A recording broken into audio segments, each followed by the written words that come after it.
Ó, mais uma vez, muito obrigado por tua presença aqui. Todos os demais podcasts que nós desenvolvemos foi com transportadores ou de carga fracionada ou de carga lotação, mas não do agro, né? Sim. Eu estava com desejo realmente que é um segmento que, apesar de a gente conhecer muito de transportes, a gente não navegou com muita propriedade aí nesse segmento que é tão, digamos assim, fechado mesmo, né? É um segmento ali que quem está ali normalmente é o pessoal do interior, que está ali, que já conhece o dono da fazenda, que já conhece, é bem nichado, né? Eu sempre falei assim, o agro, eu já tentei colocar o pé, mas não deixaram eu entrar, não. Não deixaram, não. Pelejei, que eu já tinha umas entradinhas ali em Tumbiara ali com alguma coisa ali, mas não deixaram eu entrar, não. Mas enfim, aqui é pra gente criar mesmo um bate-papo, porque a gente sabe que transporte no Brasil não é para amador, não é fácil. E aqui a gente trazer mesmo assim experiências para aqueles que estão nos assistindo, experiência real daquilo que a gente vive, né? Porque a gente participou de tantas reuniões ali na Dial, Log ali, Sim. debatendo lei de motorista, debatendo essas confusões aí da NTT, multa da NTT, Sim. essa dificuldade que a gente tem. Porque uma coisa é esse mercado que todo mundo vê os caminhões novos, aquela coisa ali linda, o transporte acontecendo. Pessoal, quantas e quantas vezes o cara chega assim, nossa, o Herbert é milionário. Ou você deve escutar isso. Não, o Felipe é milionário de dívida, né? Não vê perrengue, né? É milionário mesmo, porque não tem tanto boleto de milhão para pagar de caminhão que nem sabe, né? Então, eu digo assim, transporte, de maneira geral, é muito dinheiro que gira e é muito pouco que fica, né? Sim. Margens muito apertadas. Que fica com você, né? Na verdade, sim. só faz assim, né? A gente é um gestor de risco, né? A todo tempo no transporte a gente está gerindo algum tipo de risco ou até mais do que um tipo de risco. Risco de preço, risco de seguro de carga, seguro de veículo. Ó, você entrou aí já num ponto que eu faço na minha imersão, né? Eu tenho 12 pontos na minha imersão que eu durante 8 horas eu converso, né? Eu entrego os 12 pontos que fizeram com que a LAG fosse uma potência. E exatamente, Felipe, você acabou de iniciar no principal, um dos principais pilares que eu digo, né? O que você entende por gerenciamento disso? Porque eu já fiz algumas imersões com alguns transportadores e o cara fala assim, não, mas eu pago tanto um satélite. Eu falei, satélite? Porque para mim o gerenciamento de risco ele é tem uma amplitude muito maior, né? O que você entende aí por gerenciamento de risco aí? Vamos, excelente pergunta. Não, é porque você que começou. Eu ia fazer ela lá pra frente, né? Mas é amplo e não é, porque... quando a gente traz... GR, né? Porque o embarcador não quer pagar isso. O GR em si, acho que fica muito claro pro transportador quando a gente diz sobre GR. Ok, GR está relacionado à carga. A gente vai fazer um gerenciamento de risco para aquela carga especificamente. Uhum. Tudo bem, a gente vai passar na gerenciadora, a gente vai analisar o perfil do motorista. Esse é o que o mercado acha. O que o mercado acha, né? A gente tem que desenvolver processo, inclusive é algo que ele se desenvolveu muito no agronegócio nos últimos 4 anos, que foi o gerenciamento de risco interno. Sim. Para coibir... Praticamente todas as transportadoras que operam no agronegócio que têm relevância, as transportadoras que têm relevância, eles têm um gerenciamento de risco interno que posso te afirmar que em 100% dos casos ele é mais eficiente do que o da própria seguradora. Eu gosto de fazer essa pergunta, Felipe, porque assim, o pessoal tem uma visão muito pequena.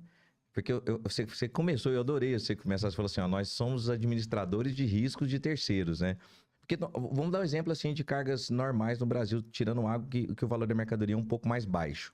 Mas quando você vai para outros segmentos, 4%, 3%, você pega no segmento farmacêutico, por exemplo, o frete representa 1%. Nada, representa 1%. nada. Então você imagina, o transportador está ali carregando 3 milhões de reais e ele está com frete às vezes de 20 mil. 30, 20 Não, que 30, que 20 mil, 15. Quantas e quantas carretas hoje, por exemplo, São Paulo tem transportador que vai com 8 mil aqui para uma grande distribuidora aqui de Goiás, com 3 milhões de mercadoria, 8 mil reais. Não, dá 0,3. Agora, ele assumiu a responsabilidade por 3 milhões de mercadoria de alguém. Mas vamos aumentar a conta? Ele tem mais 1 milhão de caminhão dele comprado. Já foi para 4 milhões para serem administrados por ele. Mas ele tem um negócio chamado motorista, que pode ser dele ou de terceiros, que pode fazer lambança durante os 1.000 quilômetros de trajeto. Qual que é o tamanho dessa lambança, né? Qual que é o tamanho que então, você pode assim, gerar? eu tenho que gerenciar o exame toxicológico desse motorista para ver se ele...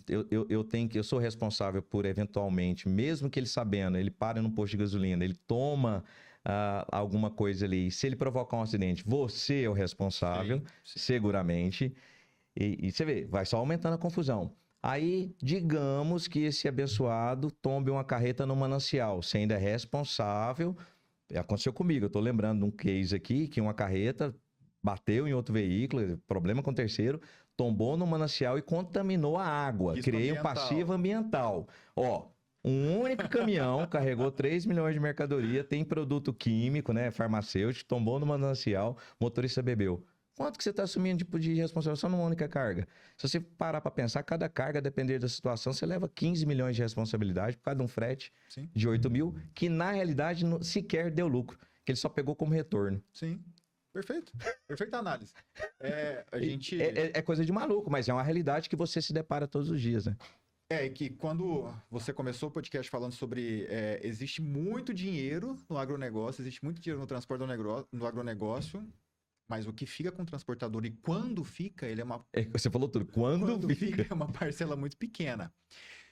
O agronegócio, a gente viveu um período, como é sabido, o agronegócio ele é cíclico. Certo. A gente depende muito do ciclo das commodities. Tenho 34 anos e 11 meses, faço 35 anos próximo dia 3 de 5. E já vi soja ser vendida a R$35. Hoje, Isso em reais. Em reais. O mesmo saco, a mesma saca de soja hoje vale R$115. Uhum. Goiás, região de Rio Verde. Ou seja, Pois bem, quase 3 vezes. 3 vezes o preço. Uhum. A gente viveu um período de pandemia em que essa mesma saca de soja era vendida a R$180. Entendi.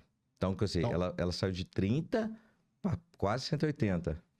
Quer outro dado que assusta? Eu já vi uma tonelada de adubo ser vendida a R$1.500. Na pandemia, essa mesma tonelada foi vendida a R$7.500. Meu Jesus.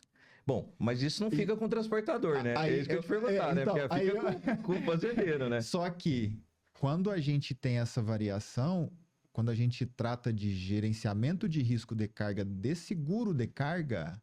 Que faz a outra parte. Está ligado a essa variação de preço. O agronegócio, em 2020, e aí eu vou voltar lá, por que hoje as empresas têm GR interno? Que é um caso nosso. Por que a gente decidiu criar um GR interno? Porque a seguradora te exige que você tenha gerenciamento de risco, mas ela não te fornece... As gerenciadoras cadastradas, elas não são eficientes. Bacana. Ela libera, mas ela não é tão eficiente quanto deveria, tá? Vou corrigir minha frase. Eu entendi. E aí, esse gerenciamento de risco ficou muito à tona nessa variação, porque a gente, no agronegócio, sempre trabalhou com preços de cargas relativamente baixos, né? Comparado com outros segmentos, só que se viu no meio da pandemia, carga de R$200 mil, R$250 mil. Isso nunca tinha acontecido. O segmento do agro, isso é alto. Isso é alto. É que você falou, eu já estou tão acostumado com outros valores, que para mim isso é muito baixo ainda. Então é mais baixo ainda. Tá, aí vamos separar. Por isso que o transporte parece ser tão caro no agro, né? Aí vamos separar, porque o agronegócio é um rol grande de produtos. Se a gente tirar defensivo, principalmente defensivo agrícola, cargas nessas faixas de preço. Uma carreta 100 mil, 150 mil. Quando a gente traz para commodities no geral, quando a gente traz para fertilizante, é esse preço. Quando a gente traz ainda mais baixo, corretivos de solo, por exemplo, a gente tem uma situação esse ano, o frete vale mais do que o produto. Entendi. O frete vale mais do que o produto. Então, olha a amplitude... É tipo carregar estrume. O estrume vale menos que o frete. O estrume vale menos que o frete. Então, olha a amplitude que nós temos dentro de um mesmo segmento, considerado agronegócio, e o quanto isso é complexo. Trazendo ainda para a pergunta que você me trouxe.